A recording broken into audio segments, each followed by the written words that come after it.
ओम नमो भगवते वासुदेवाय। ओम नमो भगवते वासुदेवाय।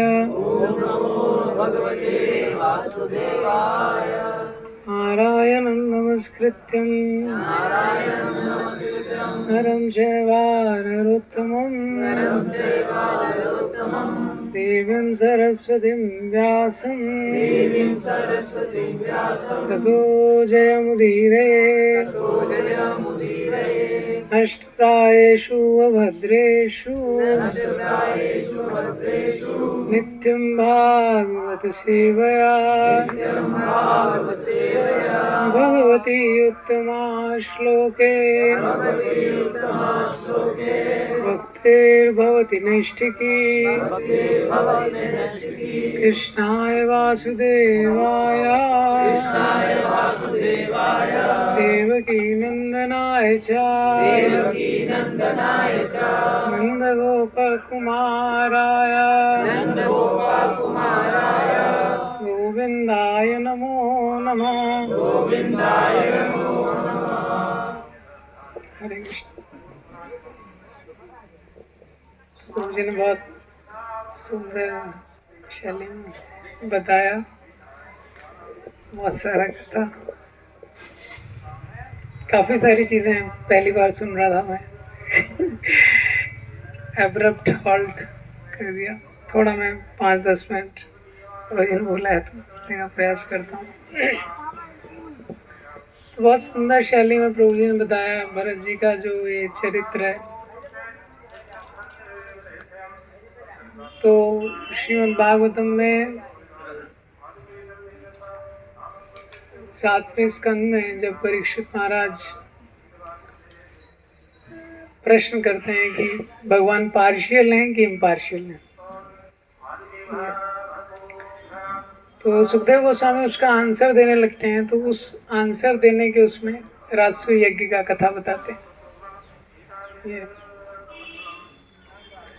तो नारद मुनि बोलते हैं कि अच्छा प्रश्न किया है आपने। ये बार बार श्रीमद् भागवतम में इस प्रकार का प्रसंग आता है। ये सुद गोस्वामी शौनकादि ऋषि प्रश्न करते हैं तो सुद गोस्वामी उसको ग्लोरीफाई करते हैं। परीक्षित महाराज प्रश्न कर रहे हैं, सुखदेव गोस्वामी उसको ग्लोरीफाई करते हैं। और विदुर जी प्रश्न कर रहे हैं, मैत्रेय उसको ग्लोरीफाई करते हैं। साधु पृष्ठों हम वरियान एष ते प्रश्न कृतम लोक हितम नृप। ये बहुत अच्छा प्रश्न है, क्योंकि ये प्रश्न से ही लोगों का हित होने वाला है। क्योंकि इस प्रश्न के उत्तर में कृष्ण कथा छुपी हुई है। उस प्रकार से तो महापुरुषों का जो चरित्र रहता है, राधानाथ महाराज जी अपने बहुत सारे लेक्चर्स का शुरुआत करते हैं।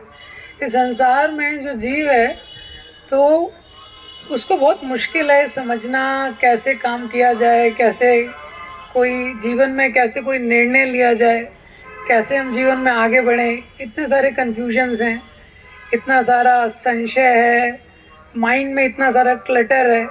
ये तो कौन से रास्ते पे चलना है बहुत मुश्किल है उसको। जैसे उदाहरण दिया है श्रीमद् भागवतम में, जैसे बारिश का जब समय आता है तो घास, पहले सीमेंट के ये रोड नहीं होते थे तो घास से कवर हो जाता है रास्ता पूरा। तो ये घास से कवर हो जाता है रास्ता, वो बड़ी हो जाती है घास बारिश में। अब वो रास्ते में कैसे जाएगा कोई व्यक्ति, क्योंकि वो घास बहुत ज़्यादा ऊंची हो गई है।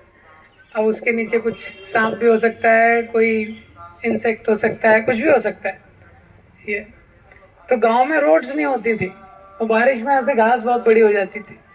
तो फिर लोग कैसे जाते थे उसमें आगे? सब सिटी वाले लोग हैं। हाँ? हम लोग तो गूगल मैप ही लगा के तो क्या होता था, गांव में एक रास्ता उस घास के बीच में से भी बना होता था जहां से लोग चल के जा रहे हैं, देखा है आपने? तो उसी रास्ते पे चल के फिर बाकी लोग जाते थे। वहां रोड नहीं बनी है, ना कुछ ऐसा लेबल है कि यही साइन है यहाँ मुड़ना है। वो लोग उस रास्ते से चल के गए हैं तो उसी रास्ते पे बाकी लोग चलने लगते हैं। इसी तरह हम लोग यहाँ से इस भौतिक जगत से हम भगवान के आध्यात्मिक जगत में जाना चाहते हैं, ये तो हमको तो पता नहीं है रास्ता कवर है ये, लेकिन ये महाजनों की कृपा है। महाजनों ये न गता सपंता, अपने जीवन के द्वारा और अपने आचरण के द्वारा वो उस पथ पे चले हैं और उन्होंने वो चिन्ह छोड़ा है जिसके द्वारा हम समझ सकते हैं कि हमको इसी पथ का अनुसरण करना है। तो ऐसे महाभागवतों का चरित्र शास्त्रों में दिया हुआ है।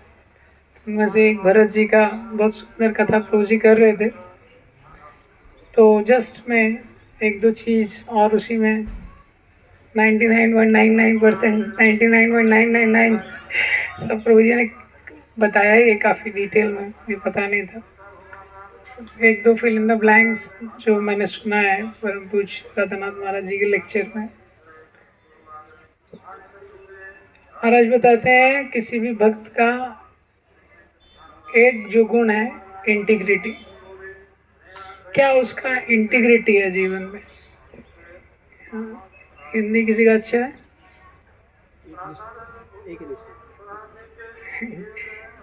कितना वो इंटीग्रिटी है उसका, कितना एक निष्ठा है, वो कितना जो जीवन के मूल्यों को धारण करने में कितना उसका भाव है। तो भरत जी इंटीग्रिटी को रिप्रेजेंट करते हैं। भरत जी जैसे प्रभु जी ने बताया 7 स्तर पे उनको चेक किया गया, तो ग्रॉस टेस्ट हुए, सटल टेस्ट हुए। कौशल्या माता ने तो डायरेक्टली बोल दिया। कौशल्या माता के बाद वशिष्ठ मुनि ने भी उन पे संशय किया। उसके बाद वर्णन है रामायण में सुमंत्र ने भी संशय किया। उसके बाद गुहा ने भी संशय किया, और फिर भारद्वाज मुनि के पास गए तो उन्होंने भी संशय किया। लेकिन भरत जी ने हर जगह अपनी इंटीग्रिटी को प्रूव किया। मैं भगवान का सर्वेंट हूँ। इस संसार में बदलती हुई परिस्थितियों के साथ अपनी इंटीग्रिटी को मेंटेन रखना आसान नहीं है। कौशल्या जी ने तो डायरेक्ट बोल दिया, तो भरत जी ने इतनी सारी शपथ खाई हैं, उस रामायण में वर्णन है। हाँ, 50 से भी ज़्यादा शपथ उन्होंने लिया है ये, कि जो अपने गुरु को मारता है उसको जो पाप लगता है, जो चोरी करता है उसको पाप लगता है, क्षत्रिय अगर किसी को आश्रय ना दे उसको जो पाप लगता है, कोई ब्राह्मण का तिरस्कार कर दे उसको जो पाप लगता है, अतिथि की अवहेलना में जो पाप लगता है। तो कम रामायण में बोलते हैं जो धर्म पर्सोनिफाइड है वो कांपने लगा। जो धर्म पर्सोनिफाइड है वो कांपने लगा भरत जी के शब्द सुन के। हाँ, देवताओं की आंखों में आंसू आ गए ये। और कौशल्या माता के स्तनों में वापस से दूध आ गया। कौशल्या माता के स्तनों से दूध निकलने लगा। उनको ऐसा लगा कि राम वापस आ गए। तो भरत जी ने अपनी इंटीग्रिटी को हर स्तर पे इस प्रकार से शो किया। वशिष्ठ जी से भी बहुत उनका तर्क हुआ है ये, वशिष्ठ जी से, सुमंत्रा से, लेकिन उनकी ये इंटीग्रिटी कि मैं भगवान का दास हूँ और मेरा कोई नहीं है। जैसे उन्होंने गुहा को देखा तो किसी ने इंडिकेट करके बताया कि भगवान जब वनवास जा रहे थे तो ये जो गुहा है, इन्होंने फर्स्ट हॉल्ट जैसे प्रभु जी ने बताया यहाँ रुके थे, इन्होंने रिसेप्शन किया था। तुरंत भरत जी ने उनको आलिंगन किया। हाँ, वो गुहा सोचने लगे रहे, मैं तो निषाद प्रजाति का हूँ, मैं तो इसको चेक करने आया था। हाँ, क्योंकि उन्होंने बोला राम जी का इन्होंने सत्कार किया तो ये पूजनीय है मेरे लिए। तो भरत जी जो भक्त है भगवान को केंद्र में रख के बाकी सारी चीज़ों को देखता है ये। तो स्पिरिचुअल और मटेरियल में महाराज बताते हैं यही अंतर है। भौतिक चेतना में व्यक्ति अपने आप को केंद्र में रखता है और उसके बाद बाकी सारी सृष्टि को देखता है। आध्यात्मिक चेतना में वो भगवान को केंद्र में रखता है और उसके बाद बारी सारी सृष्टि को देखता है। ये अंतर है। तो जब भगवान को केंद्र में रख के जो देखता है उसका अलग थॉट प्रोसेस रहता है। कोई भी संबंध इस संसार में अगर हमको उसमें स्थिरता लानी है तो उसके लिए एक बहुत महत्वपूर्ण सिद्धांत है कि हमको देखना चाहिए कि भगवान उसको कैसे देखते हैं। जैसे हस्बैंड वाइफ है, हस्बैंड वाइफ में हमेशा मिसअंडरस्टैंडिंग, कॉन्फ्लिक्ट चलते रहता है। तो लेकिन उसका एक सिद्धांत है, उनको देखना चाहिए कि भगवान इसको कैसे देखते हैं, क्योंकि जनरली हमारी अपेक्षाओं के कारण मिसअंडरस्टैंडिंग होता है, कभी एक दूसरे का म्यूचुअल एक्सपेक्टेशंस पूरा नहीं होता है। लेकिन अगर ये देखें कि भगवान उसको कैसे देखते हैं, भगवान के पॉइंट ऑफ व्यू से, तो भरत जी ने उनको प्रणाम किया। ये ऐसे ही जब भरद्वाज मुनि के आश्रम में गए तो बताया, भारद्वाज मुनि ने अपनी योगिक शक्ति से इतना तो एक स्वर्ग का निर्माण कर दिया वहाँ पे, उस आश्रम के वहाँ। और सारे जो अयोध्या की इतनी सारी सेना है, सब कोई है, सब लोगों के हृदय में भगवान राम के लिए प्रेम है, कुछ है। लेकिन फिर भी प्रेम के भी अलग अलग स्तर हैं।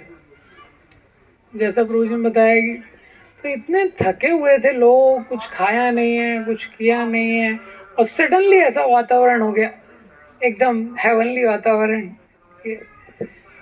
तो जिनको भूख लगी थी कुछ खाने लगे, सैनिक भी अपना थोड़ा एंटरटेनमेंट करने लगे।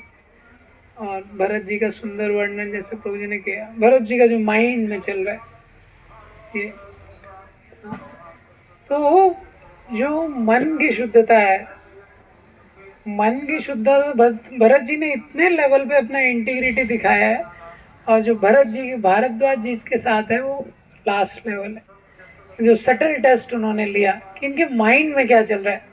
बाहर से तो बहुत सारा डायलॉग बोल रहे हैं, मुझे राज्य नहीं चाहिए, ये नहीं चाहिए, वो नहीं चाहिए, काफ़ी लोगों को बोल रहे हैं। बाहर से हम लोग बहुत कुछ बोलते हैं, लेकिन मन में क्या चल रहा है ये कृष्ण देखते हैं।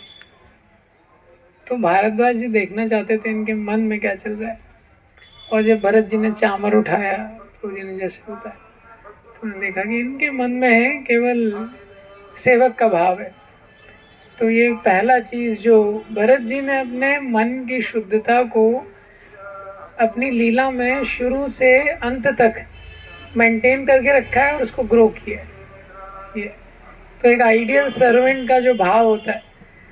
तो जब राम जी लौटने लगते हैं, रामायण के एंड में जो डिस्क्रिप्शन आता है, जब लंका पे विजय हो जाती है, उसके बाद उत्तरकांड है, उत्तरकांड में रिटर्न जर्नी का डिस्क्रिप्शन है।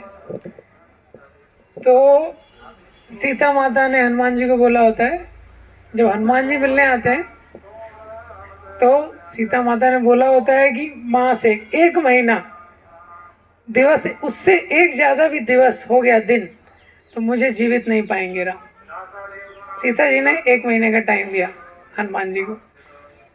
ये और रामायण का जैसा वर्णन है युद्धकांड में कि हनुमान जी जाते हैं, ये सारे वानर वापस जाते हैं, उसमें 2-3 दिन लगता है। फिर वो जो पुल बनता है, 100 योजन का पुल था, तो उसका भी डिस्क्रिप्शन है, पहले दिन इतना योजन, दूसरे दिन इतना योजन, तो डिटेल डिस्क्रिप्शन है। 5वें दिन वो जो पुल है वो टच कर देता है लंका को, 5 दिन में बना देते हैं 100 योजन का पुल।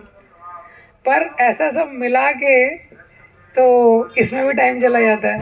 पहले जाते हैं ये लोग, हनुमान जी जो लोग जाते हैं, 3 दिन उसमें लगता है, फिर आने में 3-4 दिन लगता है, फिर 3 दिन राम जी प्रार्थना कर रहे हैं समुद्र से कि भाई हमको रास्ता दे दो।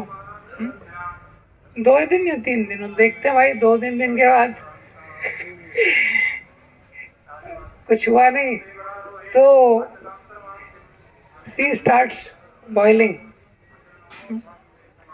तो कुर्म अवतार प्रभु जी भी यहाँ पे हैं तो हम लोग वेलकम करेंगे कुर्म अवतार प्रभु जी का यहाँ पे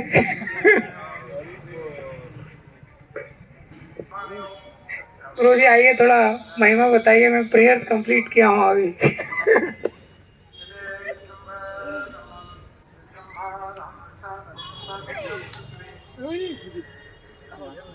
यहाँ पे आए बोलो जी।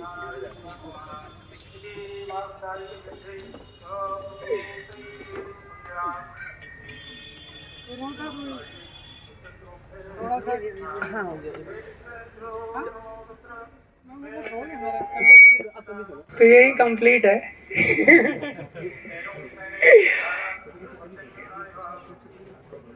तो ठीक है, अभी फिर हरिनाम संकीर्तन करते हैं। ये भरतकूप है, यहाँ पे इतने तीर्थों में, बहुत सारे तीर्थों में स्वयं जाकर ये जल को एकत्रित किया भगवान राम के राज्याभिषेक के लिए। और वही जल वापस आते समय उन्होंने इस कुएं में रखा। तो बहुत पवित्र जगह है ये। भरत जी का चरित्र हमको बताता है कैसे एक आइडियल सर्वेंट का मूड रहता है। तो प्रभु जी ने बहुत सुंदर शब्दों में बताया। अब हम लोग थोड़ा यहाँ पे भगवान की प्रसन्नता के लिए